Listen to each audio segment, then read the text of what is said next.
Donc actualité bés bi tey di le 11 deuxième mois 2025 door ko ak le président de la République Diomaye Faye ci mbirum ne dañu war a Afrique di mu war a compter d'abord moom mooy ci boppam pour nag son propre développement ci 42e session bu comité d'orientation de l'agence de développement de l'Union africaine boobee la daal di waxee loolu muy ODA NEPAD. Donc moom le président de la République di Bassirou Diomaye Diakhar Faye réitéré na en tout cas engagement bi nga xam ni am na ko waaye engagement de son pays en faveur d'une Afrique souveraine et prospère ci intervention mi ngi bi nga xam te ni bu marquante la mi ngi doon souligner l'importance de l'autosuffisance du continent ci le rôle fondamental bi nga xamante ni war nañ ko jouer ci ndaw ñi muy la jeunesse africaine dans cette dynamique.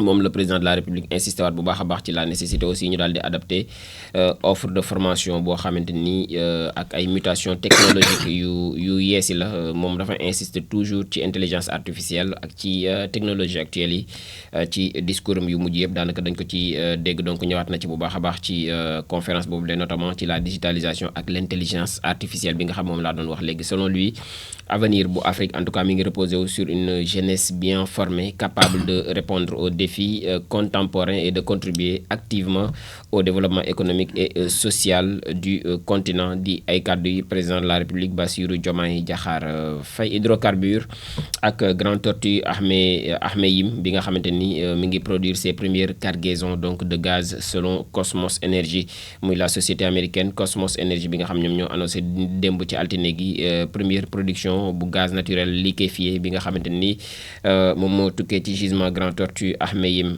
di GTA situé sur la frontière donc sénégalo-mauritanienne.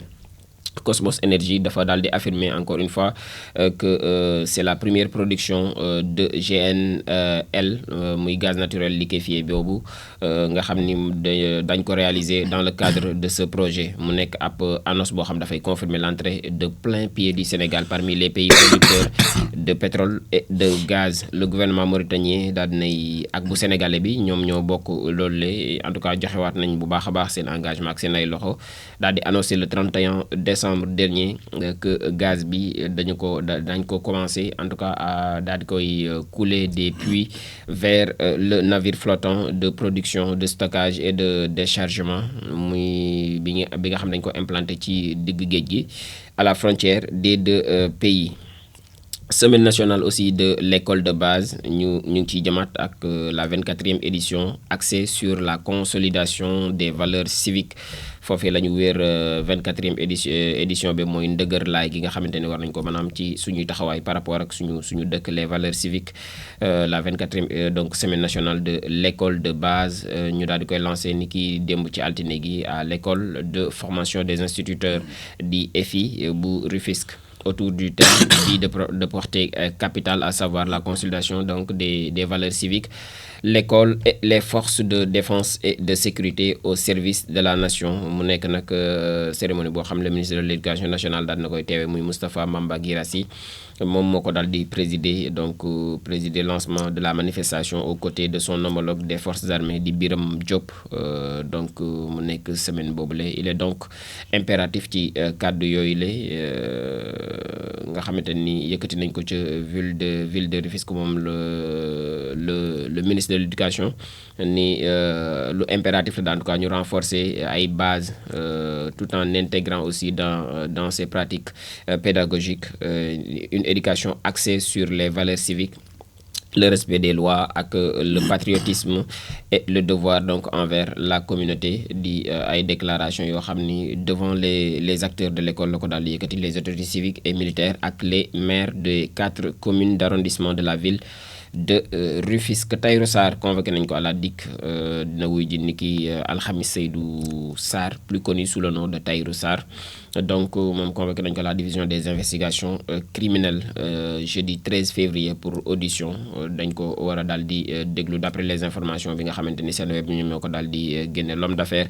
daal dinay jot convocation ni ki aljuma bi ñu génn moom Tahirou Sarr mi ngi au cœur en tout cas d'une enquête boo xam ni parquet judiciaire financier moom moo ko daal di mener après la publication d'un rapport ci cellule nationale de traitement des informations financières di CENTIF bi nga xam ni ñoom ñoo génne rapport googule mu nekk ab document boo xam ni détaillé nañ ko donc jëm ci des flux financiers suspects boo xam dafay cumuler à plus de 125 milliards de francs CFA parmi les protagonistes désignés. Le député Farba Ngom bokk na ci, mais aussi Seydou Sarr alias Tahirou Sarr.